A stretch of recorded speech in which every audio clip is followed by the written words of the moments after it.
Alrighty. Hi, everyone. Oh, wow. It's so wonderful. It's so wonderful to be in this wonderful room full of friends and loves. And I'm very excited to be reading like brand new work. So it's like we're going to be moving backwards. I think I want to move with the scariest stuff first and then move into the more familiar.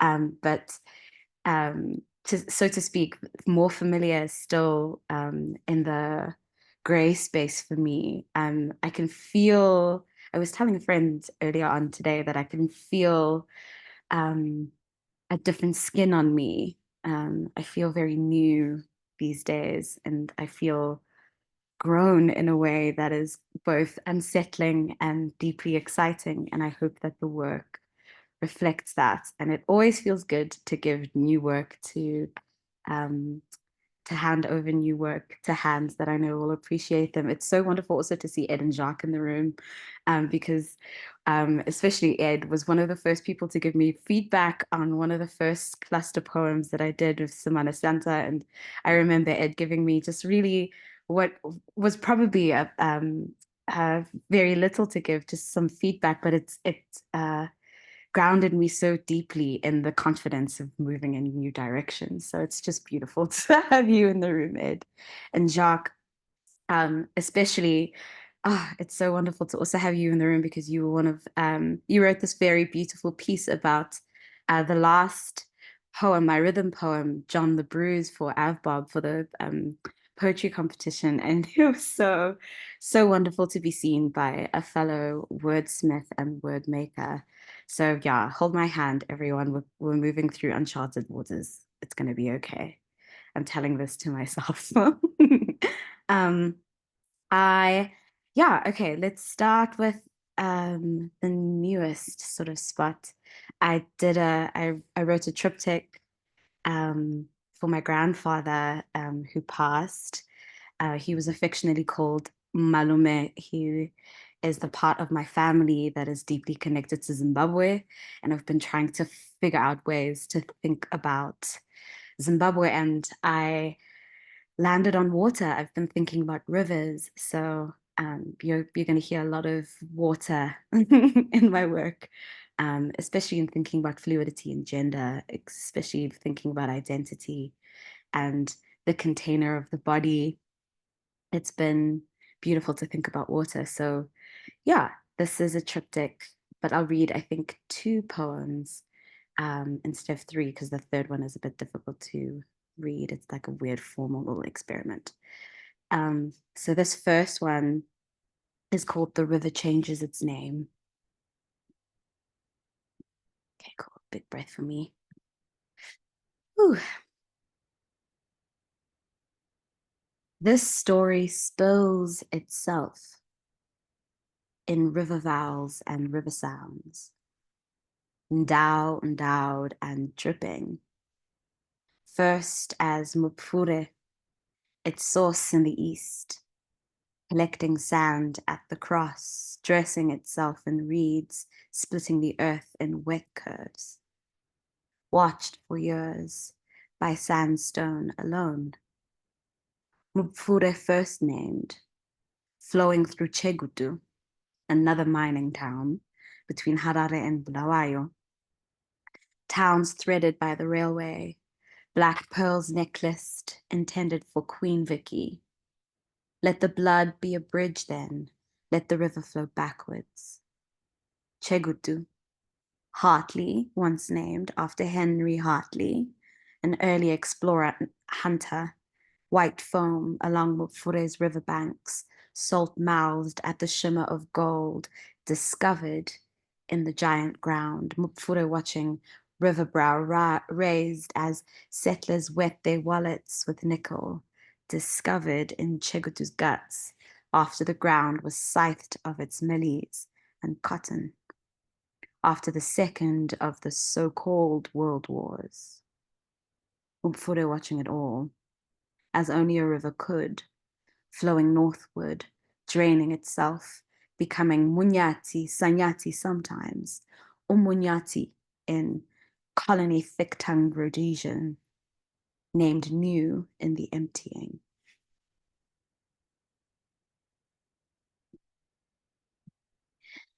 This next one is called Ngwana Mutapa, or Honeymoon. It's about a photograph that I found of my grandfather and my grandmother's honeymoon. They took a honeymoon trip. They were married in South Africa, but they went back up to Zimbabwe to an area called Ngwana Mutapa, or anciently called Ngwana Mutapa, after the empire, or the seat of empire of Great Zimbabwe. So this is me describing the photograph, but also describing a moment in the air, I suppose, of their honeymoon.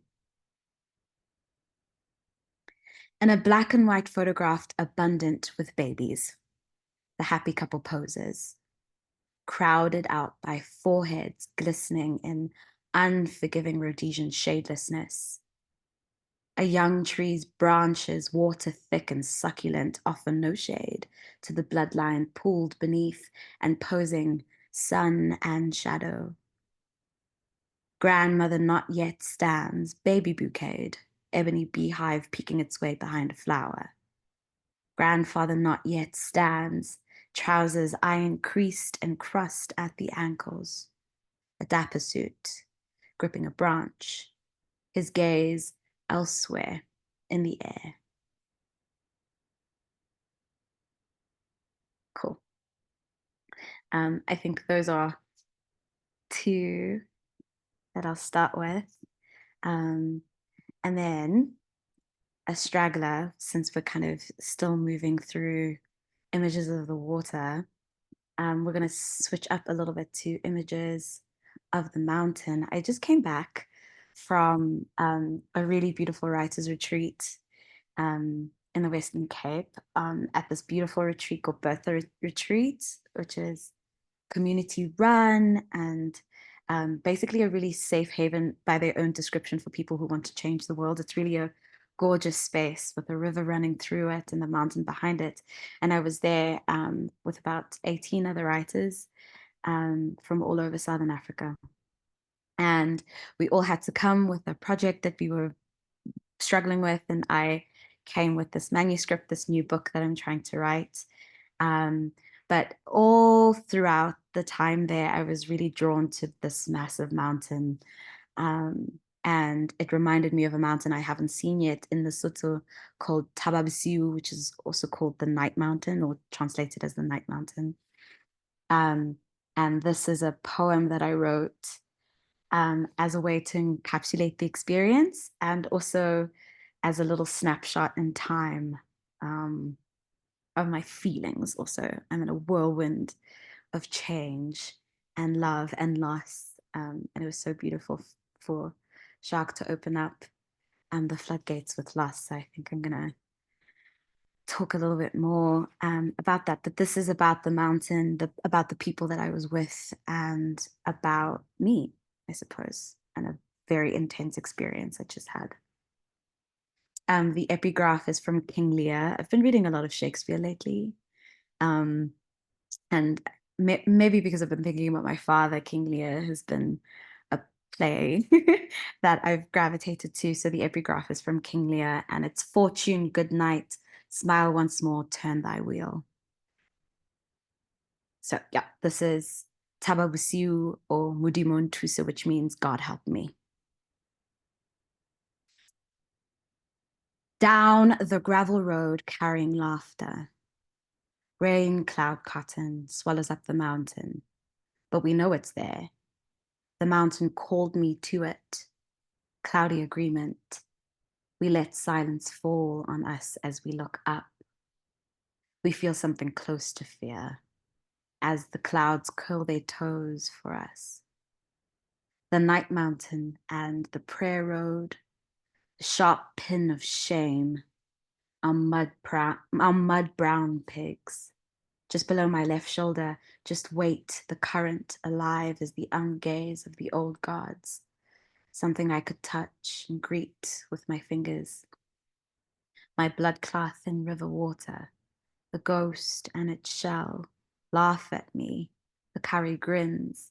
Come home with me. Say yes. Sleep over.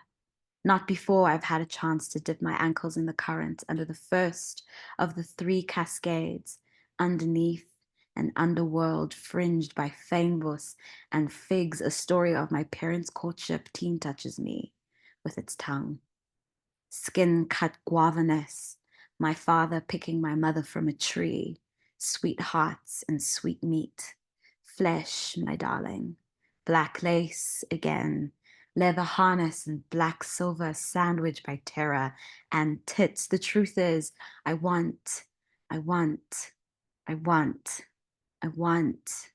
I want. When I was on the bench, I asked for the cane. I said, may I please have the cane, mistress, loud enough for the voyeurs to hear, even though and ever though it wasn't for them. Tony says, I'm sweet and powerful. Sarah asks, where does all that pain go? Nondwe says, you can put it down, but you have to touch it.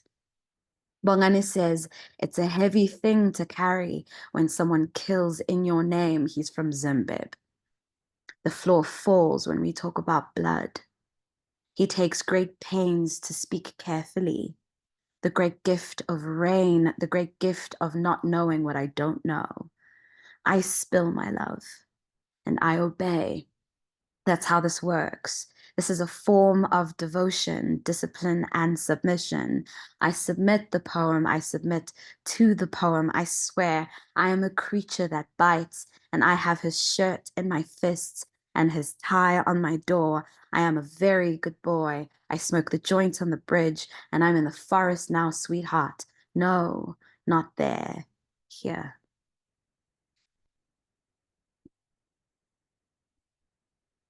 I'm really fond of that one, and it feels like it arrived already. And I really love that too. I love that we started at the mountain and we end with me. Okay, I feel like we have some momentum now, and I feel strong. So we're carrying on with new work. This is a poem that I wrote in response today. I mean, this year is a very special year. 2025 is 10 years since the inauguration or the kickoff of the Rhodes Must Fall movement. Cecil John Rhodes features quite intensely as like a strange shadowy figure in my work. Um, I mean, I name him in a sly sort of way, sort of similarly in the way that I name Queen Victoria in The River Changes Its Name. I call her Vicky. Um, and in Mitsatsi, the first poem in Everything is the Deathly Flower, I call Cecil John. I don't even call him Rhodes. I call him Cecil John. Um, and a lot of my loves, my friends, my comrades, my fighters, the faggots alongside me are fallists. We forged a lot of our political identities inside of this movement or alongside this movement and then adjacent to it. And very recently, I was able to attend the Joburg installment of like a retrospective and gathering of a lot of the activists and queers a lot. And what was special, I suppose, about the Rhodes Must Fall movement is that Black feminists, Black queers, and Black trans people were at the forefront of the movement, um, as is the case in so many of the movements that we honor and valorize in public and political memory. But I wrote this poem as a way to think about the fall as a as a metaphor, as an elastic metaphor. I think about the fall personally as a fall from grace. I think about the fall as a deeply biblical image as well, associated with Eve and original sin. So this is the beginning of a rhythmic poem, a kind of meditation to think about fallism. The secondary title is Spes Bona, which is the motto and still remains the motto of the Western Cape, which means good hope in Latin. It's also the motto of the University of Cape Town, where the statue of Rhodes supposedly fell. But if you speak to a really good friend of mine, Tuli Gamedze, an incredible writer and thinker and artist, she'll tell you that the motherfucker was airlifted, he didn't fall. So I think about that intensely. Yeah, okay. So this is a tiny poem, but I think it's gonna grow itself into something larger. And the two epigraphs, because you know I love one, or it has two actually, are from two poets I've been thinking alongside of, and I feel like they've been holding my hand spiritually. One is a queer Palestinian poet, Muhammad al-Kurt, who I adore. He wrote an incredible book that just came out this year, published by Haymarket Books, called Perfect Victims, or The Politics of Appeal. Just so beautiful, teasing out, so painful as well, teasing out the immense contradictions and racism that Palestinians are facing at the moment and trying to advocate for themselves and their people in the midst of a genocide. The other epigraph that I have is from June Jordan, an African American poet and bisexual babe, who I feel ancestrally is very close to me, and also as a poet of the people, as a guiding light for me, as someone who touched the ground, touched others, and also dared to touch very controversial political topics. So the first epigraph, or the quotation from Muhammad, is, "Here in the middle, there is a hungry abyss. We tightrope across the narrow, fragile wire, taking delicate steps." And the quotation from June Jordan is, "The actual kiss of the world everywhere." So yeah, this is The Fall, Spesbona. I fall from grace the way a shadow falls, with light behind me, throwing shade below, in plain sight under sun, unwatched by God. Our backs to you this time, and time again.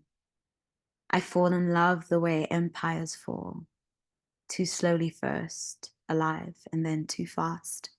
In rapturous applause, south silence strange, surveilled neath thumb and eyes scrolling for doom. I fall asleep the way the statue fell, airlifted from the earth, twitching from taut ropes, tied to the past.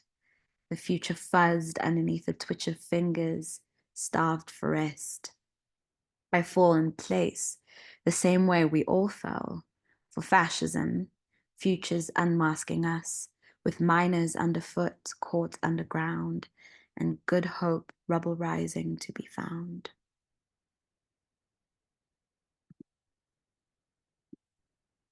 I have really deep affection for that one as well, because it's really small. But there's like a rhythmic return to falling that I really enjoy. And I think it would be nice to kind of go on and kind of stretch, um, yeah, stretch the fall as far as I can, see where I land if I land on something soft. Um, the last ish of the brand new ones is about um, being surprised by my crush at a kink party. They told me they wouldn't show up, and I turned a corner and I saw them and I ran away. I was so surprised. I was like, oh no, sorry, bye. And I hid in the bathroom for 20 minutes because I'm so brave as a human being, um, especially when faced with one's crush. Gosh. The name of the party is Eden, and I thought it would be interesting to play around with the concept of Eden. And again, quotations, because I need anchors all the time, from two separate sources. One of them is a children's book that I read and I returned to, which is really beautiful, by an author named Julie Bertagna. The book is called Exodus, and it's all about climate change. It's really strange. I read it when I was 11, and it's wonderful and terrible to encounter works that read as prophetic. Um, yeah, even now that I'm 33, that I read it, wow, all those years ago. And there's a character inside of the tale called Fox, and I kind of hooked it up to a longer and larger and older poem because I really love messing with English literature, especially canonical English literature. So I took a very famous poem by Francis Thompson called The Hound of Heaven, um, and messed with it a little. Um, and the quotation that I found kind of yeah, captured this moment of running away from desire. Even though in the poem it's about running away from God. So the poem the section of the poem that I steal is: I fled him down the nights and down the days. I fled him down the arches of the years. I fled him down the labyrinthine ways of my own mind. And in the midst of tears, I hid from him and under running laughter. So this is my poem. It's a lot cheekier, but you'll hear me. It's all me. If you follow Eden's etymology long enough, if you let your fingers do the walking through the yellow pages, you'll arrive at delight, darker daughter of surprise, bewitching sibling to satisfaction. Night's first gift arrived wrapped in mesh, dripping with perfect deceit and the kind of water boys reach for in the middle of the night. Both lace and place may alter and alter over time, though place laces itself through fox flesh and memory alone. This is the garden's first lesson. Night's dark materials arrive in humid games, pearl beaded and palmed, just for me since Tuesday.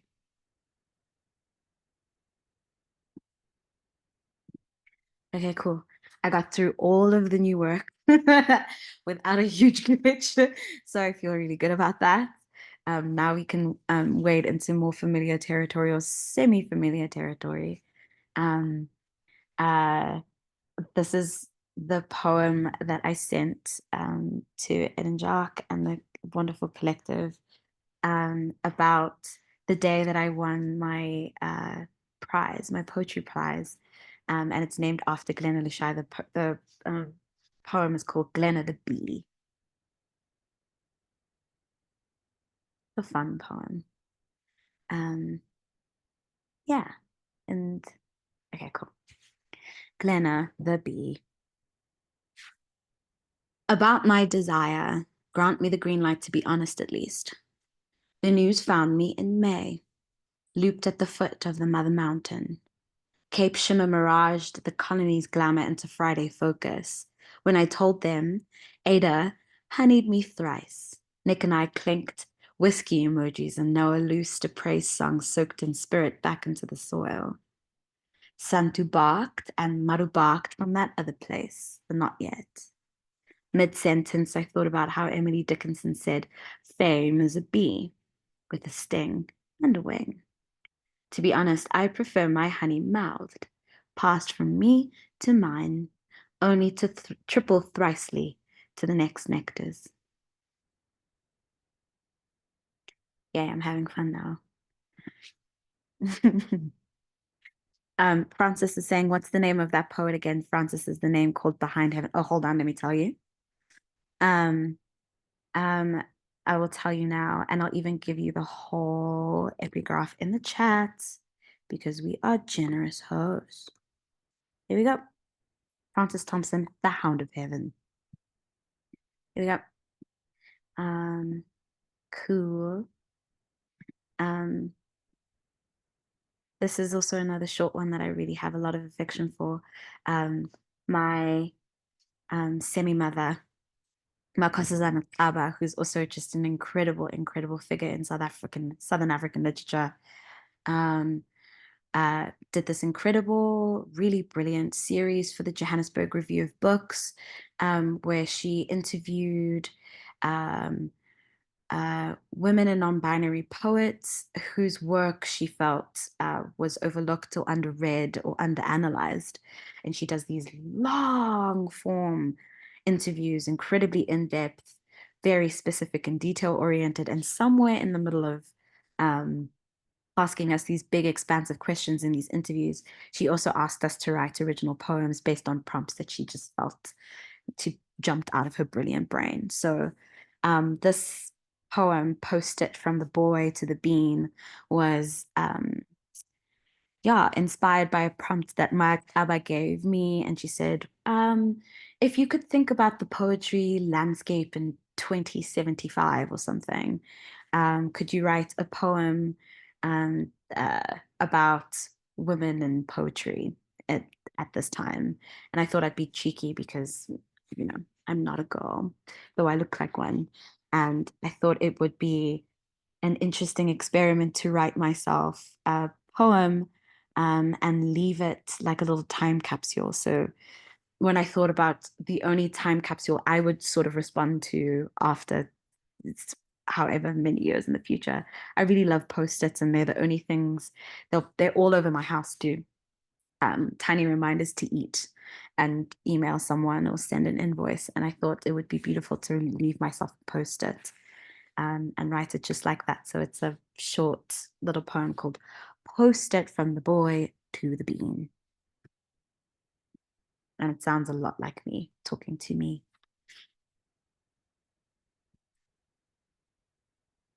Listen, cutie, I'm only leaving this here because I know how much you like to dig.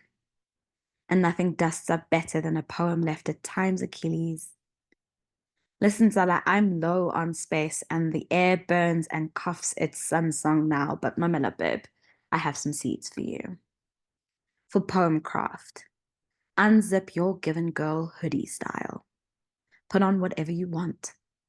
Adornment isn't a prison, it's a mouth. While we still touch tongues in this house of machine, every poem remembers. Listen now, dig for us, but don't dig us up. It's exactly the kind of thing I would leave for myself. So I really enjoy it. Okay, cool. And now I really want to go through some of the longer, stranger poems. This poem I wrote in New York, which is really beautiful to think about because um, the love I wrote it with is in the room, which is really beautiful. Ada Powers. This is a poem called Mirror Poem, and the conceit is that every line as well as stanzas mirror each other, and either they mirror each other in structure or form or content. I wanted to build it like a hall of mirrors, and some mirrors distort our image, and some mirrors are likenesses in such true fidelity that I think it's hard to recognize ourselves. And I wrote this commission for an incredible South African artist called Frances Goodman, and she uses a lot of reflective materials, very feminine materials that are very shiny in her work, like sequins and acrylic nails. And I thought it would be interesting to feature shiny things. And the shiniest thing that I could think about as an eternal and internal mechanism for a poem is a mirror. And mirrors work on repetition. So, but I wanted the repetition to be weird. Um, and Frances Goodman's work is deeply erotic and kind of naughty, pretty sexy, and uses eros and erotic language to highlight the ingenious ways that femmes and women find to survive and thrive and decorate ourselves and protect each other and care for each other um, in an environment, and increasingly so, designed for our consumption and destruction. So the poem uses charged language as a way to draw us deeper into the poem. I think this is my intention. So, Mirror Poem is 5 connected poems, and I think the next sort of sections of poems are going to be little clusters of that too, which is becoming a pattern with me, interestingly. something to pay attention to. So yeah, this is the first of the mirror poems. It's called Choke Me Daddy. And the epigraph is from Akweke Emezi, a trans non-binary Ogbanje Nigerian writer who's influenced a lot of my work, especially politically.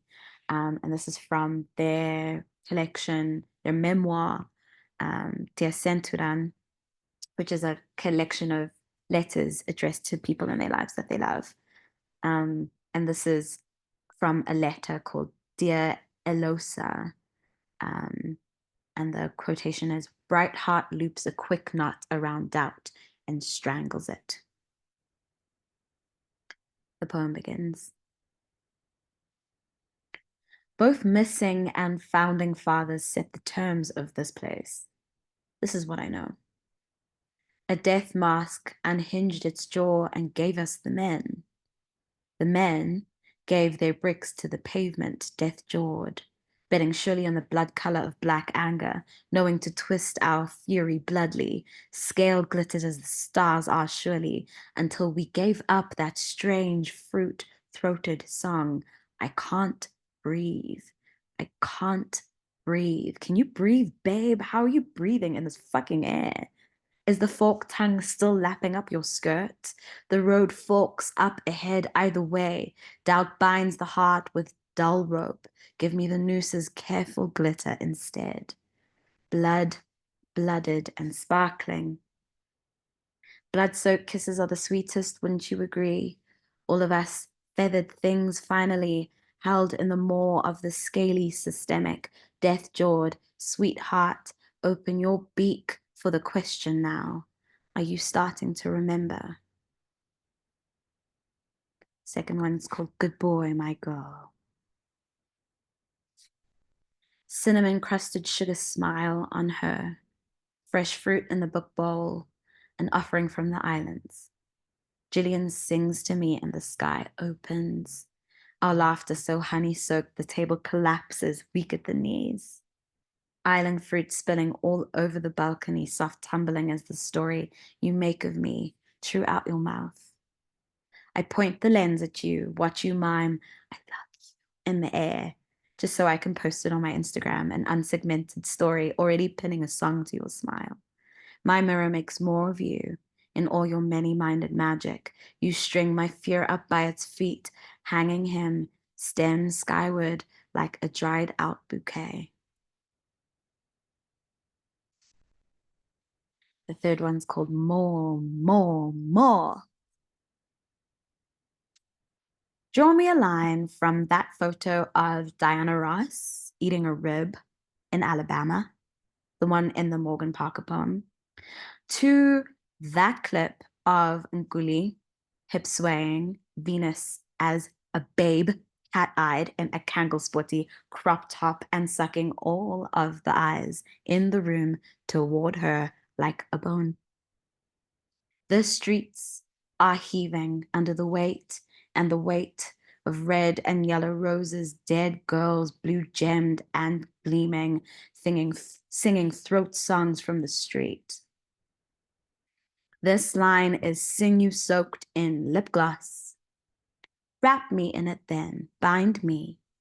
Is this what it'll take for us to remember ourselves? I mean, let me ask the question in another way. Who wouldn't want to suck the rib that made her?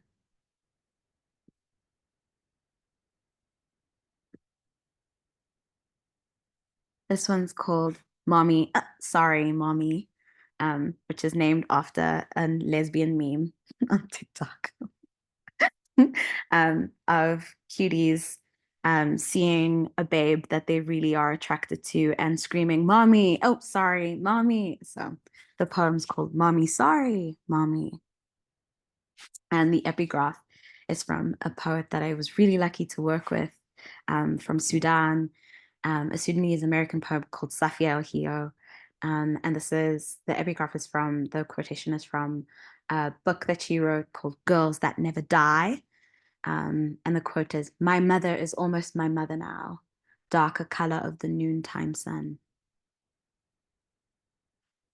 This is about an afternoon that I swam with one of my closest friends and former lovers.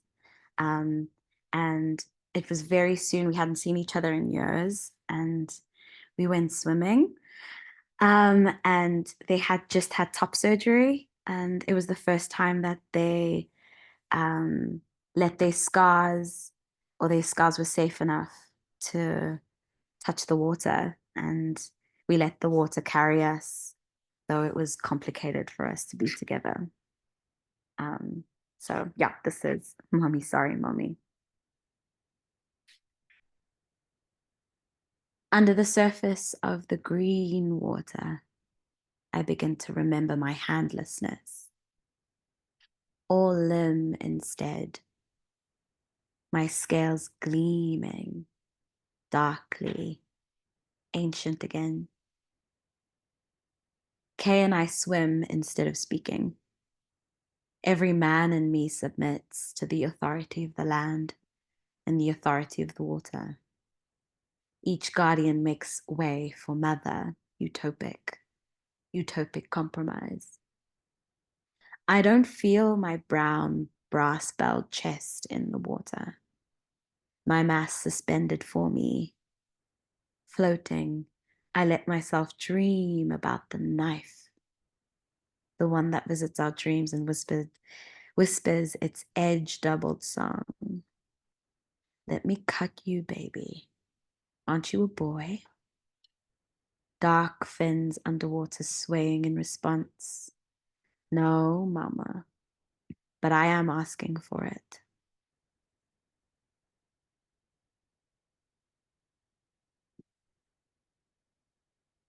That's the end of my little hole of mirrors. The fourth poem is weirder to kind of speak about because it's me imagining myself as the snake in the garden.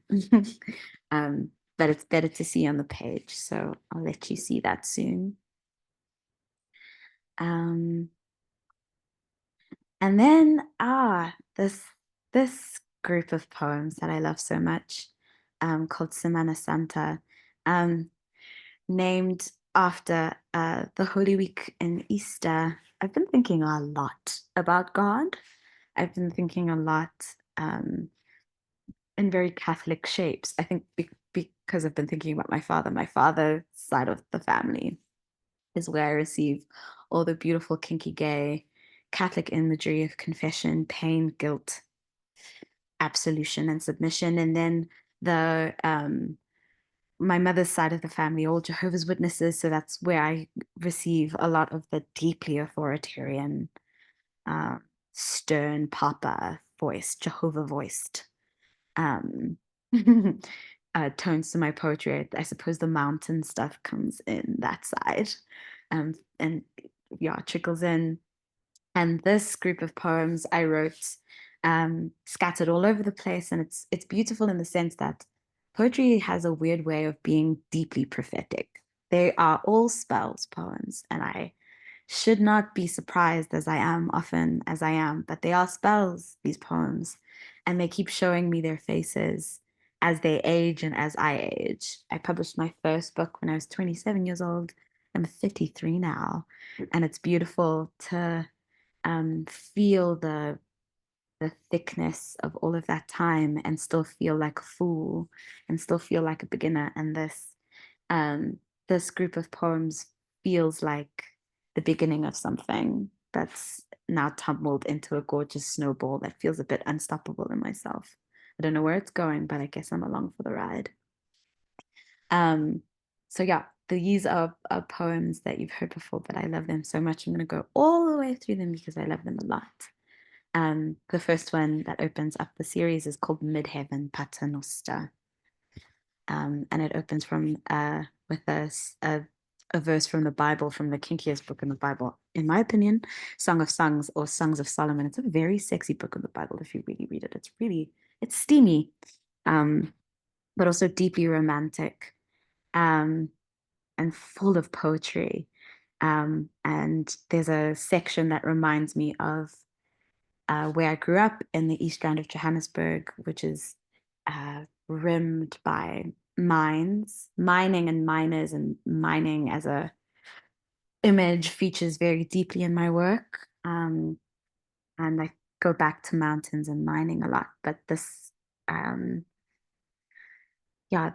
quotation from Song of Songs, chapter 2, verse 14 is, "My dove in the clefts of the rock, in the hiding places on the mountainside." Which kind of reminds me when I was 6 years old, riding in the car with my mom and truly believing that there were ghosts in the little holes in the mines. So the hiding places in the mountainside speaks to me really beautifully that way. Anyway, the poem. I'm yapping lots. Wow.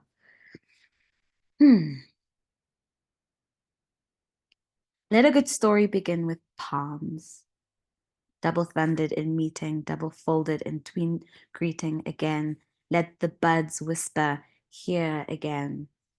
Give me lilt and lyre, call attention, soft ear and fire buzz, creatures of electric air, as the elder griot bows, agree now, in bronze grass, agree now that you are human. Unrelenting, unrivening song was song that brought me to him. In this lifetime, he finds me velvet-backed, nestled near a narrow haunt, sunned by red light, having remade myself boy, neon unthroated. There's he, shadowy stood little Orpheus, all a sniff, lyeless. We look good in cosmic time. Graphed, we'd be spots of starlight storming, connected in Cassandra red conspiracy thread or constellation like. On Wiki's authority, Muses carried his strings to heaven, placed in dappled blacklessness, star ash. Across a field of violets, exactly 2 forevers ago, he finally tells me to hush. Just pucker your lips, honey. Pray. Okay. Heels in the moss then as greeting. My matter, who is mid-heaven, handful of thy mane, thy shore denied, thy quantum-eyed, on earth as exiled from heaven. Teach us to crave our daily bread, and give us our sin, as we forget those that sin against us. Steer us not out of temptation, but deliver us from evil. For thine is the kingdom, the power, and the glory, forever and ever. Amen. This is Matthew, after Kopano Marocha, my sweetheart. No, not plucked as in petaled, but stole as in shawl, or scarf, or noose, depending on the fiber's fever.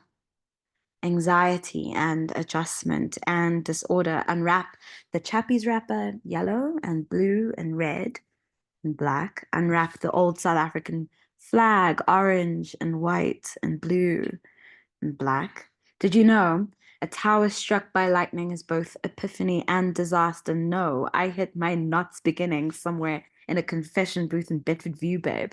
If I show you, how can you promise me that I won't burn like the rest of them? Stained as in stained glass, pressed as in Presbyteria. Writer, do you know what I mean? I don't have to be a boy for this part.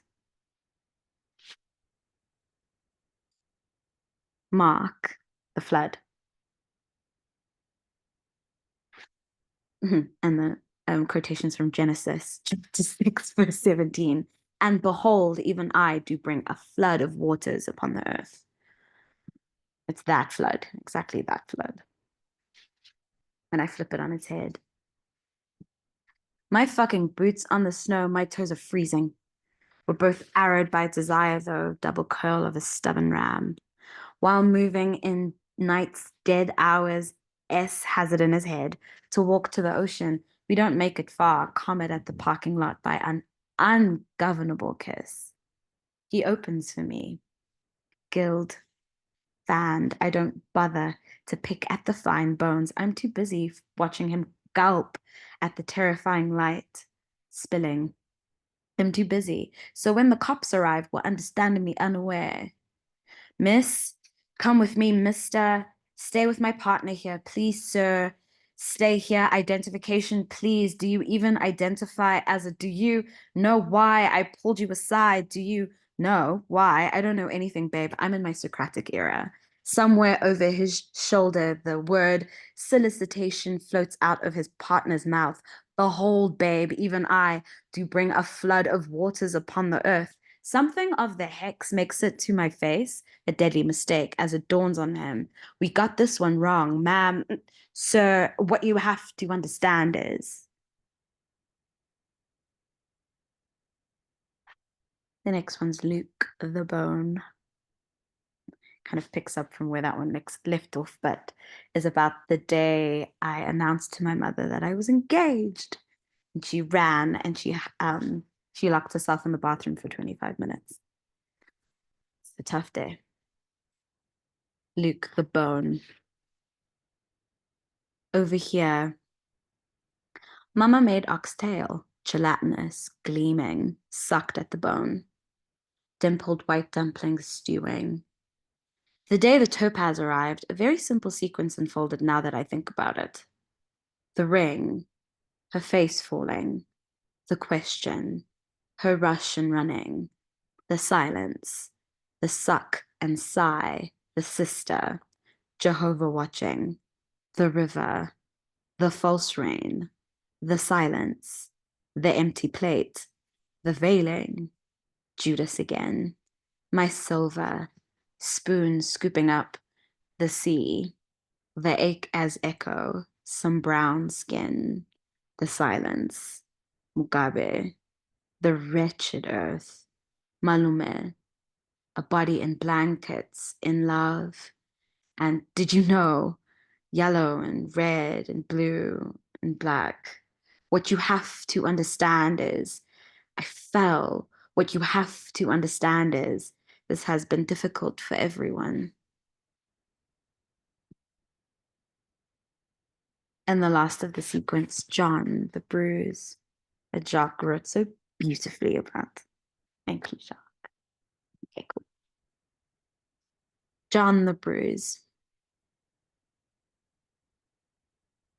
As the curl, as the threat, as the truth, as the pain, as the sod, as the boy, as the act, as the acts, as the chest, as the church, as the turn, as the four, as the tongue, as the rope, as the dark, as the hurt, as the light, as the knife, as the whip, as the shade, as the shades, as the sigh, as the lie, as the roll, as the dome, as the gag, as the tooth, as the grace, as the grass, as the graze, as the good, as the bruise and the past, as the past, as the past, as the pick, as the star, as the scarf, as the switch,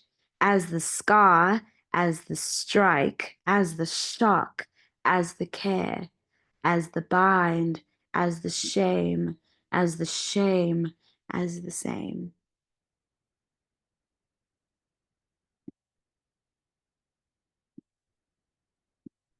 Yay. Um, so satisfying to read rhythm poems. They just feel like meditations. Always feels so like, oh yeah. Feels really good to disappear into. Speaking of meditations, here's another naughty poem that I really adore very much so. And I wrote as my sestina. This is like my sestina now. Every time I read the sestina, I'm like, this is my sestina. And then I wrote um I wrote notes on the sestina. And the fun thing about a sestina, which is like a fancy little poem where you select um 6 words and you shuffle them around, and it's really very cute to me. Um, musical chairs sort of situation. And the notes in the sestina is sort of expansions on each one of the 6 words. So let me grab Beg for You. It's my fave. I just love her so much. And this was a sestina that I wrote for Adam, double M-E, as the femme form of dominant. Beg sestina for Adam. Oh, I love this poem so much. So fun to read. Okay, cool. Once ago, I swallowed a blood blossom and inked myself a love dipped in revelry. Every there, we puffed like owls, brick-backed as the new song of myself, unharmonied and honeyed as the past. If I gave it to you, where would you tuck my tongue? From the maybe vista of your pocket, teach it to say yes twice, teach it doubly to say, please, yes, ignore my shyness. This dance is double blossom spun. Does shame govern me? Yes. Send your tongue to me regardless to be a poem. There, let hunger be tethered as an anchor pass between the triptych shadows of myself, three-paned and bright. Let me sing myself, tongued into your mouth. Let every song say yes to you. Soaked as I am in the past, I've been known to write a blossom into blood blooming, yet every there in the nation of my mind, the ray of your tongue forges me open, pens me anew. Tongued in a new language, blood beats itself bruised, rushing to you, delicious as wine. Words shed their skins quickly when you talk. When you say yes, cities of doubt crumble into blossoms, love light, and trying to talk to you, but the past is a gag, slick with sometimes silence, passed down, hereditary. History sucks as a segue, is not the corridor of blossoms we were promised in school, consoling ourselves with white pages and lunch boxes sealed in promise. Yes, our mothers will never know us like this. There is no country safe enough for this word. It could never be.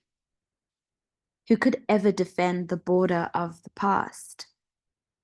Please, let me be a river of yes, a prayer in black tongue, an ocean of myself, a many-bladed blossom. Make me a tongue, show me myself, fresh flesh gated by teeth and promises bright as blood. And then the last one, which is the notes on them, and then I'll hand over. This is Notes on a Sestina. I'm calling it NB4A right now, /good boy. There's so many titles. That's also like a symptom of just new poems. They want so many names. They want all of the names. They want to be named everything. But I let them. And eventually there is something that settles eventually. Let me try and pull this bib up. Okay, here we go. So the first word is yes. Here, of course, with a poet, voice like a good book's binding, I let the poem act as a ribbon of sensation, mid-ravel unraveling, stalling at first, ending as a coil in its knees. Tongue. Towards the blue brew underness of the water, body both as container and as constrictor, driven by glacial purpose, breath and restriction, charting how slow a fall can be. Desire tentacular, just the sound of their voice, you know? How often the poem forks its tongue, epistolary, textual, solar corona, polylingual suffix, black and sweet, vicious, mimetic.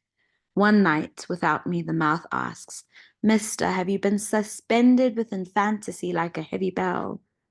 The sound, as always, answer. Honey and brass when they come, velvet echo and bitter rhythm. 4 fingers in my mouth. Dangerous, that kind of control. Know a holy creature when you see one. Open its jaws and sing in its throat. Myself. Isn't this a humid little game? Catching the memory with my teeth, thrilling at the gum wriggle. Us four, packed tin fish-like in my brother's car, barreling to the Troyville Hotel in Todd Rain. Boy banter, you know the kind, except you're watching me weave myself into it. All playful mischief, soft-bellied bombast. I know what kind of boy you are. The gift you give me later spilling syrup in my lap. You're silly. Between kisses. You're naughty and silly. Every there. Drifting as clouds do. I set another prayer loose. At her feet. Waiting. I miss worship most of all. Past. 2 steps below me, you cup my face and stop time. At my feet, you shed your boy like a suit in summer. Blood blossom. Yes, yes, yes, yes, yes. It is true what they say. Thank you so much. It's been so wonderful to just meander through these poems and to experiment with new ones and to walk backwards in old ones. So thank you so much for the opportunity. It's been really beautiful. Thanks for listening to me. Thank you, Maneo. It's absolute delight. Yeah, I don't know where to start, but maybe a good place is if we all just unmute and give Maneo a round of appreciation for what we've heard. Yay! Oh! Woo! Woo!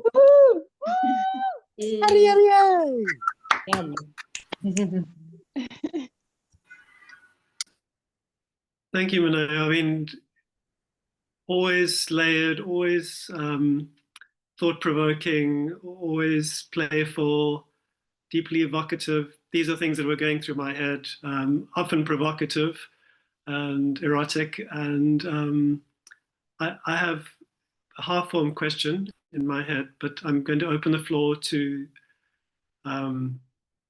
all 28 of us, 29 of us. And does anyone have any comments or questions, anything they'd like to run past Maneo?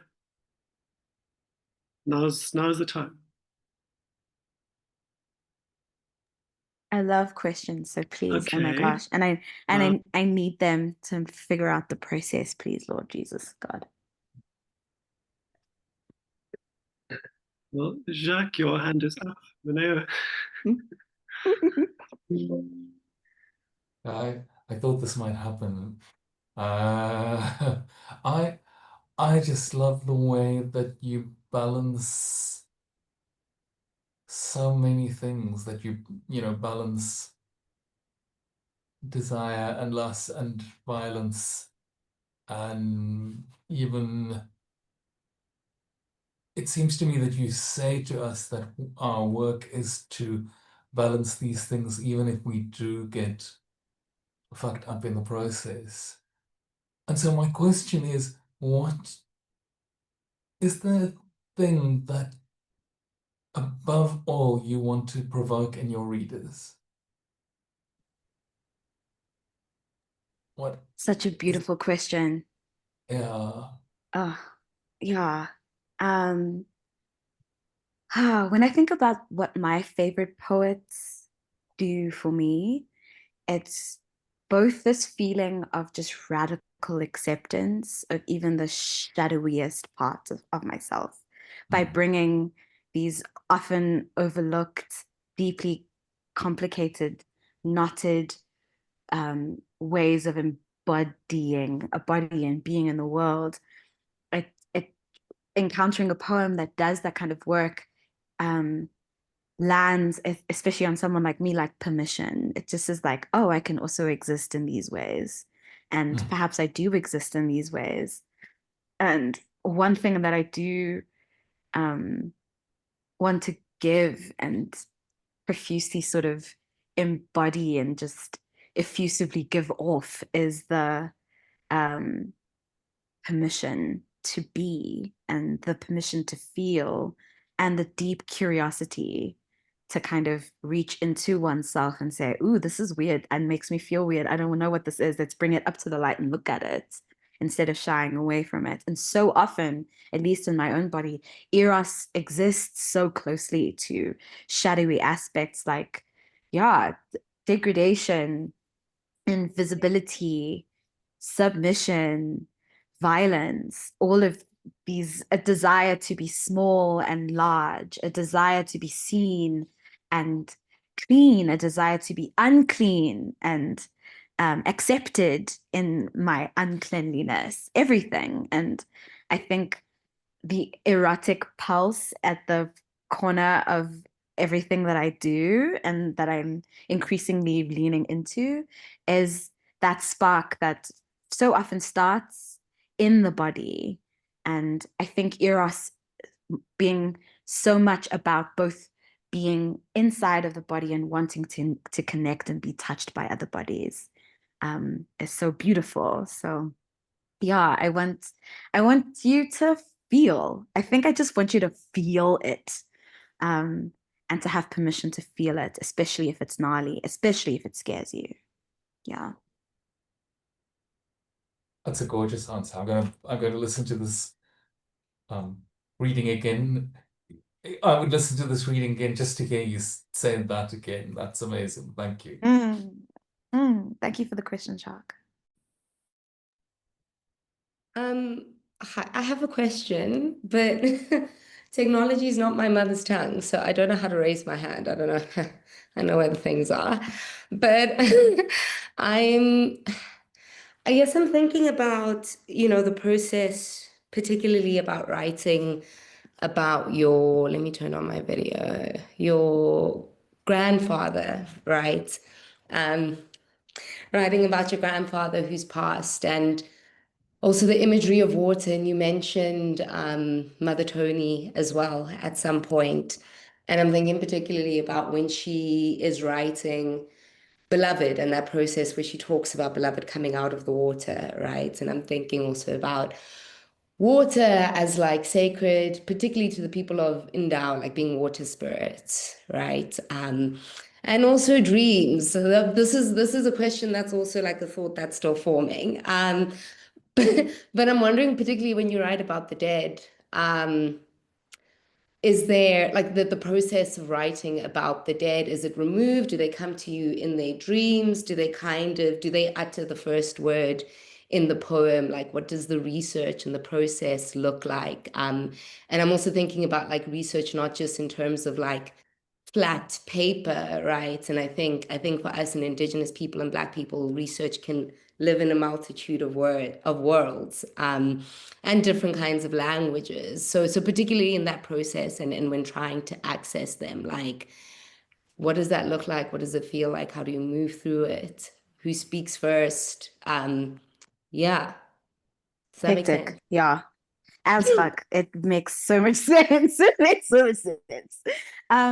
It's interesting because the dead speak in fragments, at least to me, and fragmented dreams, fragmented visions, fragmented, especially when I'm thinking about my grandfather, fragmented inheritances. I inherited his clothes and his records, and some of his humor and his love of jazz and some of his like maskness. I think the gravel in his voice and the stoic attention to, like, he's very serious about serious things and very silly about things to be silly about.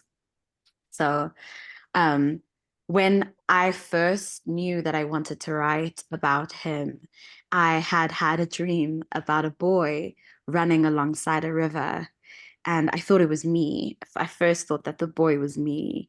And then I realized that the river was the Zambezi. And I realized this also through like fragmented memories of visiting Victoria Falls slash Musima Uatunya in our languages.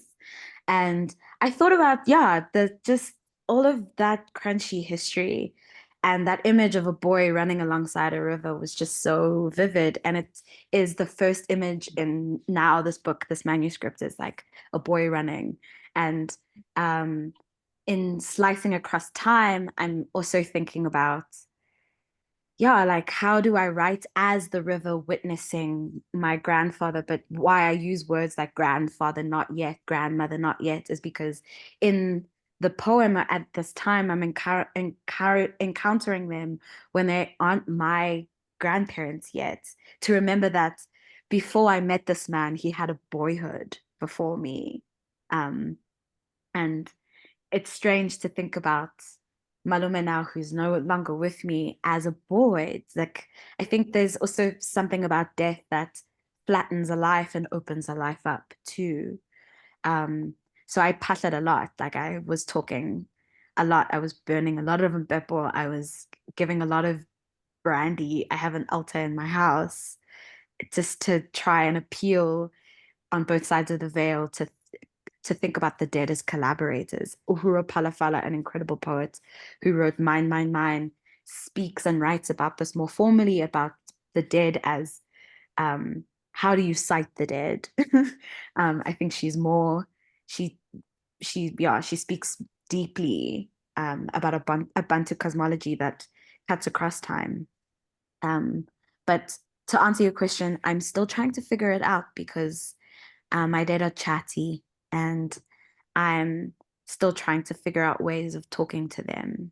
And I think they're also trying in their own sweet ways to try and talk to me because I'm also quite shy about that. So we're taking our time.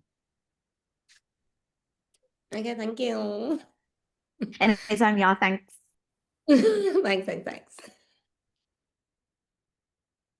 Thank you. Great questions so far. I see Francis, I think your hand was up next, and then Asanda, I see your hand also. Yeah, thank you. Maneo, hi. Thank you for your poems. It's my very first time listening to your poems. Every time that you've been posted on this, platform, I never had a chance, but today I don't know what. So yeah, I mean, wow, what a session! Amazing, amazing poems. Your poems are just so amazing that they give you that that you don't want to stop, you just want to listen to them more and more. Yeah, it took me back to my early days when I started writing. So amazing. Wow, well done. Thank you. So a question that I have for you is that what is the main source of inspiration as a poet? Yeah. Oh, And also, yeah. a second one would be, do you have a collection of poetry that has been published, which I think, yeah, there should be, and how can one get hold of just a copy, Yeah, so those are my two questions. Yeah, thank you. Amazing. Both amazing questions. Yeah. I'll start with the easy one. I do have a collection of poems. They were published in 2019. It's called Everything is a Deathly Flower. It's a mouthy title. It's a chatty babe as a firstborn. And you can get it at any good bookstore. I would highly recommend independent bookstores if you're here in Johannesburg. Love Books, Bridge Books are really fantastic. If you are overseas, also the African Poetry Collective is a good spot online to order. But yeah, reach out to me on Instagram, just DM me, and I'll also just let you know based on where you are, where to find a copy. Or we can organize, my publisher and I organizing a copy to send to you. And then as for inspiration, I'm a gluttonous omnivore. I read voraciously, and it's been beautiful to come back into a reading practice. I love reading almost everything, and I love to eat almost anything. So it could be theory and other poetry, it's fiction, a lot from music, a lot from visual art. Lately, especially when it comes to this collection that I'm putting together, a large well of inspiration is historical fiction, as well as nonfiction about marriage. I tried to get married the last 2 years. to a wonderful, wonderful human being. And the book that I'm writing now is about that process of trying to get married as a queer person, and also asking deep, scary questions about the nature of marriage and the history of marriage and the institutional thickness of Christianity in this country, and on this continent. So yeah, inspiration is everywhere because I'm a deeply curious human being and I love to be around other curious people. So anyway, I'm hungry for stimulus, but I look for it everywhere. So yeah. Awesome. Thank you so much. I will definitely Thank you, DM you. Francis. All right, cool. Please Thank do, you. please do. Bye. Yeah. Hi everyone. I've been trying to raise my hand. Can you guys hear me? Yes, yes. Yes, so my name is Fortunate Jacques. I'm a writer based in Galecha, and I'm also an erotic scholar. I think I have two questions for you. Can you speak a Delicious, bit, delicious.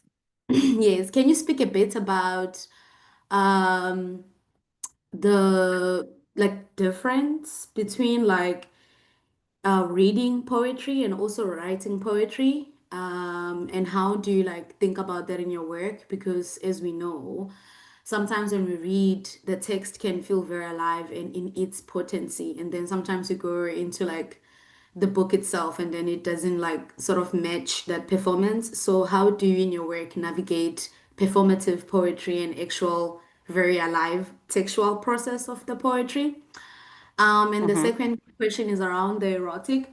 I mean, I heard you earlier speaking about how you employ like eroticism in your work as someone who's interested in the erotic as well, who writes fiction, not necessarily like poetry like that, even though I dabble in prose poetry.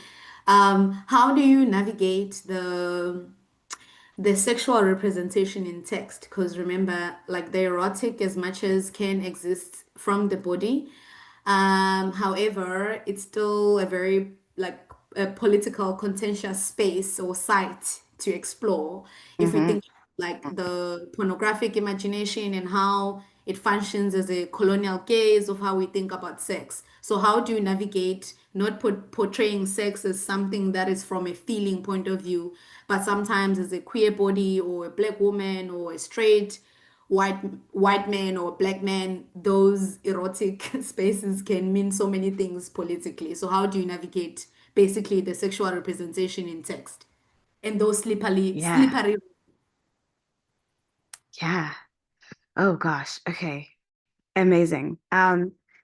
I will start with the performance and the page sort of tension. I learned something really beautiful from a queer Palestinian poet I was very, very lucky to work with last year in the Burle reading series, Fago Tbaki, who's like both like a page poet and a like, and also I like to mess with the binary or binaries, but the binary between page poets and stage poet. I think we can animate text in all sorts of ways. But I learned something really beautiful from Fargo, where they were like, performance is a way of lifting and adding breath into text, but text in itself is as a poet, your job is to imbue as much of the text with as much of the breath as you can.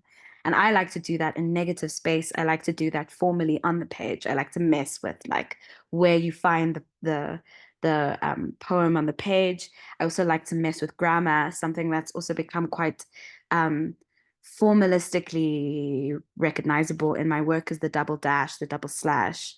And Liesl Jacobson, and also an amazing babe, who wrote on my work 3 or 4 years ago, said something to me that the double dash for me, for her, represents like a staggered breath in my poetry. And I never thought about it that way.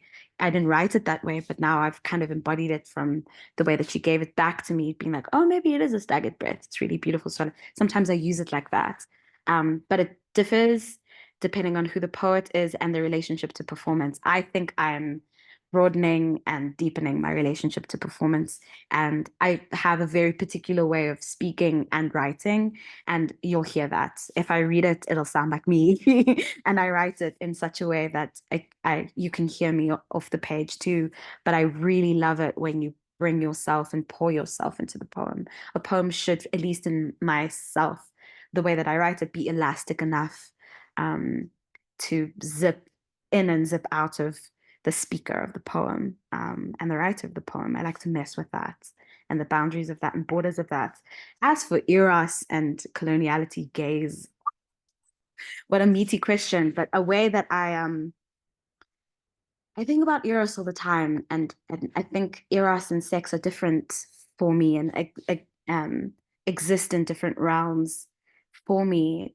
Just because my work is erotic, it doesn't always mean that it's sexual. I think eros has a lot to do with sensation and embodied sensation and deep spiritual sensation that is like, yeah.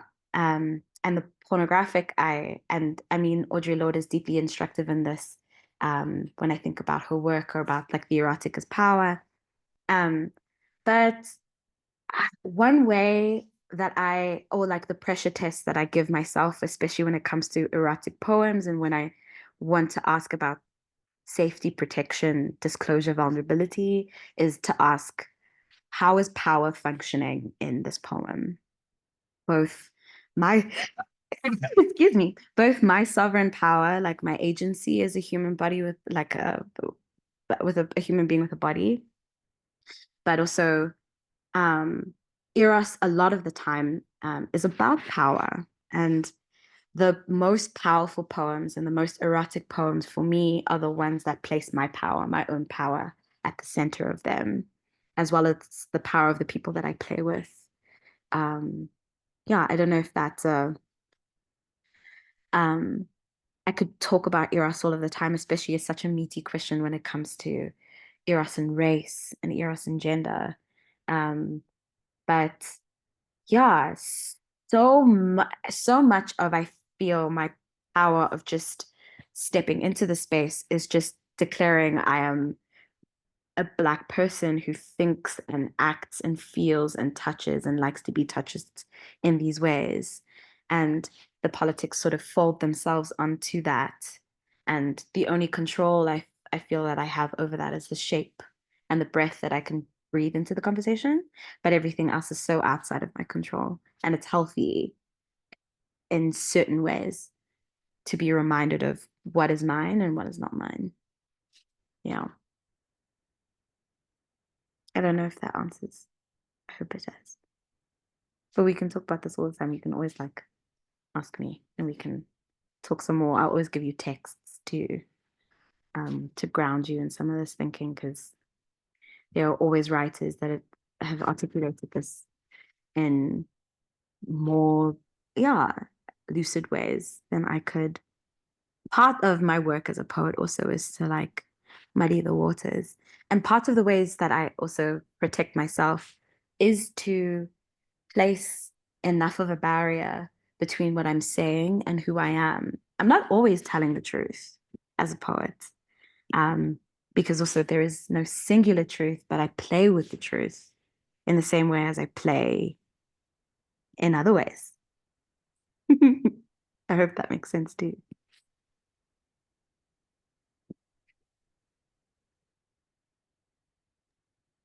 We have another question from Asanda. I'm just taking all that in. Yeah, amazing questions and answers. Asanda, are you with us? Yes, I am. Let me do a face reveal. Hi, everyone. Also have a couple questions. I think I am aspiring to be an aspiring poet at this time. But I think also you've given me a very nice layup, because as you've been speaking and also through the poetry, I've kind of been trying to figure out like how your naughtiness and your playfulness just kind of enmeshes through everything, like even you as a person. And I think I came with the sentence that you kind of just dance in the dark and aren't afraid to bring that dance into the light. And delicious. I just kind of like want to ask, I guess, how do you, like you say, grant yourself permission to experience your expanse and honor your expanse in your poetry, but also in your being? Wow. Huh. Ooh, okay. Um, to be honest, and this is, yeah, this is me being honest. I look for permission, and I am constantly looking for permission. And what got me in trouble was in looking for permission outside of me and thinking that I would only find permission outside of me. So I remember um, going back to my alma mater, going back to my university, and I met one of my favorite poets in the world, Billy Ray Balcool. He's a queer indigenous novelist, lecturer, poet as well. And we sat in his office, and it was in the days of COVID, so we were wearing masks. And I suppose we're still in the days of COVID. We're probably going to go back to that, and we should be. Um, and he asked me to lower my mask, and I lowered my mask, and he said, "Oh, I know you. We follow each other, you know? Why are you here?" And I'm like, "I'm having trouble, with this manuscript, and I am having trouble because I also feel like I don't have the right to write in this way. And I'm also having trouble because I don't know if I'll be shunned if I show enough of my underbelly, and it's a very slutty underbelly, and I like very specific things, and I don't know how much I'll be embraced, understood, loved, taken care of, protected if I show my underbelly in these ways." And Billy Ray kind of like nodded for a while, and then he was like, hmm. And then he was like, "It sounds like your problem or what you're struggling with is a struggle of self-authorization." And that hit me like a ton of bricks in my chest because I was like, "What? Ow!" You don't have to you don't have to tell it to me like that. And ever since then, that's literally rung in my head like, oh, I'm the dom of my dreams. Like, I'm the one that I'm looking for. I'm the one who's going to give me the radical permission to say, yes, Maneo, you can write about this thing. And I'm constantly going, can I write? And when I have that impulse of like, can I? Who I'm asking is me. And there is a all-encompassing, wiser, hotter version of me in me that's always like, yes, Maneo, you can. And I listen to that voice because it's wise. It's very wise. It's wiser than the part of me that is constantly afraid.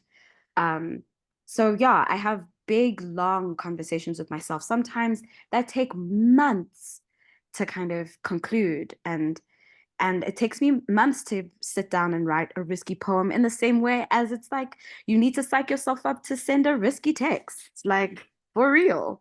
So yeah, I thank you for giving that to me because it's taken a lot of work, and it is taking a lot of work, and it is not easy to give myself permission. But I'm shadowboxing lately. Thank you. And then a lot easier question. Oh, yay, thank you, God. Where do the curious babes in Joburg go? I'm trying to figure that out and I can't find them.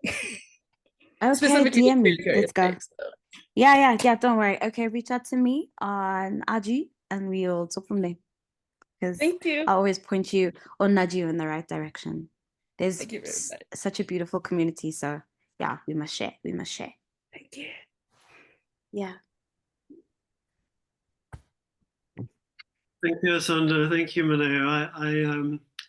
I think a lot of ground has been covered here, and I think the question that I had, this half-form question, is it's been answered in part anyway. And maybe a way to start with it is just to say one of the early poems that you read, Honeymoon, the grandparents, you use the word shadelessness, I think. But the thought that just leapt into my head was the shading in the poems is so fine, and it's I mean, John the Bruise, there are so many of them, and so where am I going with this? I have always had the sense that you like to challenge yourself, and by extension the reader. You weave things in. There are things that are coded, and but you have answered this because you said, I like to muddy the waters. I like to mess with. So I don't need to dwell on this. I'm curious about the sestina and the notes. Was there an interval? How did that come about? That conversation? Yeah. I felt like the sestina had more to give. And sometimes there is like a moment that there is a thing that happens with poems. My research assistants. There is a kind of, there's a thing that a poem tells you when it's like, I'm not done. I'm really not done. And the sestina was like that. It feels like a very thick, dense poem. And the process was also as much as a delight as where I finally reached. It's like the great big knot of arriving at make me a tongue, show me myself. And I think it is related to the first question of yours about shading and messing with the boundaries and playing in the gray. And what Asande gave me, like dancing in the dark. Yeah, it's like the process of first penning big and then coming to the notes felt like I wanted the poem to talk to itself, but from its guts internally, and to also lift the veil a little bit about my process and my thinking about a poem. I wanted to let you in on what I think about the poem, and also let the poem speak about itself, like muse about itself, if it had a voice, which it always does. Yeah, and it's like a mirror poem in itself. So yeah, exactly. Thank you. I think we should wrap it up because yeah, I'm not sure how many people will stay for the open mic, but Maneo, thank you. Thank wow. you. Thank you so much, and thank you for everyone for being in the room and for listening. I feel a lot more grounded in this work, especially the new stuff, and it always feels so good just to be in this community, and it now feels fantastic to be part of the collective too. And I'm very excited to be behind the scenes with the rest of the team. Lots of comments in the chat as well. I don't know if you want to get to those in your own time or No, I'm seeing them. It's all really beautiful. Thank you so much. Okay, so we're going to take a short break, 5 minutes. So we'll be back here at around about 7 minutes past 9, 8 minutes past 9. Open mic is very straightforward format. You can bring your own poems, you can read someone else's stuff. We usually have 2 rounds, so and it's a lot of fun. So hope to see you on the other side of this.